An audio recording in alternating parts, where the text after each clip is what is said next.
έχει δικό του φροντιστήριο στην περιοχή του Κερατσινίου.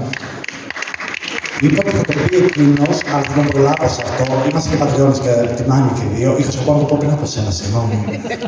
Γνωριστήκαμε μέσα από μια κοινή φίλη και πραγματικά κρατάμε πολύ καλές επαφές έκτοτε.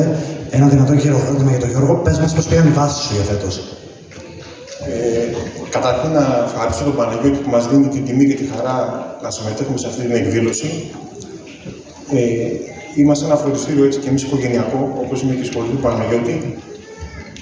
Κάθε χρόνο το άγχος μας είναι πώς θα πάνε τα παιδιά, όπως και του Παναγιώτη. Και φέτος πήγαμε πολύ καλά. Και αυτό που θέλουμε να πούμε είναι ότι όπως και ο Παναγιώτης παλεύει με τους μαθητές του, έτσι και εμείς παλεύουμε και προσπαθούμε για τους μαθητές μας. Αυτό που του εύχομαι, του χρόνου να ψάχνει και καινούριο κτίριο, πιο μεγάλο, με πιο πολλούς μαθητές. Να είστε καλά.